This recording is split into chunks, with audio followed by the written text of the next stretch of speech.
Welcome to 7 Minute Politics. Today I'm going to talk about one of the most scary and misunderstood words in all of political dialogue, socialism. So here we go.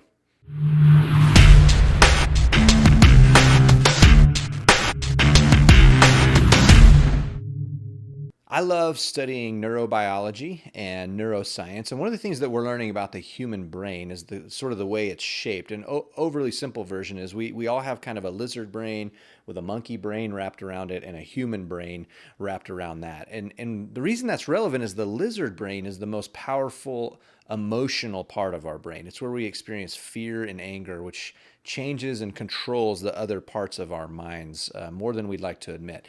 And unfortunately, I have seen that people use fear mongering or anger or moral outrage, especially in political dialogues, to change people's mind. And I think that that's lazy, and I think it's cheap, and I think it hurts democracy.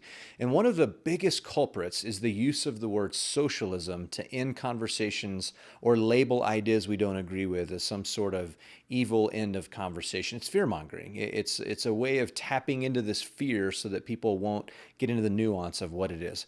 Why is that? What's the history of that? Well, most of us know some basic things about socialism. That it doesn't work, we're probably told, because of we think of the famines and the Mao dynasty, or we think of the Eastern Bloc and the Soviet Union's failures, or maybe current day Venezuela. Of course, that's all too simple because those are all authoritarian socialist slash communist violent regimes and maybe not in line with some of the original theories. Socialism is very hard to define, but we must define it. Its original ideas go back to the 18th century, the late 1700s, with French thinkers and even American revolutionary thinkers wrestling with individualism versus collectivism. But most famously, most of you know, Karl Marx and Friedrich Engels really enshrined the more scary version of socialism. And it has to do with the means of production. Now, hang with me because this can kind of be boring stuff, but we're talking about the way an economy works, who owns the factory and the labor, and who benefits from it financially. And a socialist or a full-on communist, very different things, but socialism is a step on the way to communism.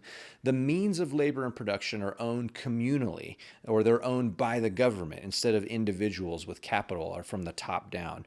That version of socialism, I want to make very, very clear, just doesn't exist in the United States of America. That's just not on the docket. The farthest left politicians in America are not trying to get rid of private property or to have a collective ownership of all the things. Even trade unions, none of those things are pushing for that kind of socialism. So what happens in our discourse is we confuse that sort of word socialism with social programs. And this has been happening for almost 100 years. Read quotes from Harry Truman. I'll link below to some of his things in 1945 about how the Republican Party back then called everything socialism to scare people away from it, whether it was Social Security or insurance on bank loans, anything that basically benefits the people. Social programs are very different. All governments must decide, this is what politics is, what to do with their resources. Their main resources is tax revenue.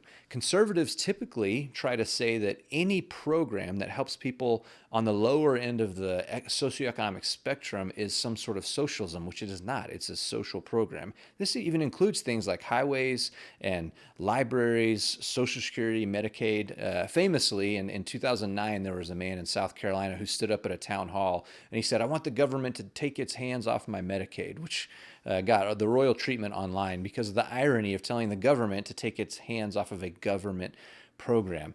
Republicans and Democrats view social programs very different and view spending very different. And reasonable people can definitely disagree about how we should spend our tax revenue as a government. Now, Republicans in general are very supportive of what we might call, in the modern sense, democratic socialist or socialist programs, namely the military. One of the things that drives me crazy in conversations is how Republicans seem to be anti-big government, and yet they want to increase the spending on the military, even though our military budget is already more than the next 15 countries, the top 15 countries in the world combined, and they don't see that as big government, and they don't see it as socialist, even though our entire military experienced the benefits that other democratic socialist, all members of their society experience. They get free education through the GI Bill, or at least mostly subsidized education. They get free housing. They get a living wage that's guaranteed, that's adjusted for inflation or cost of living.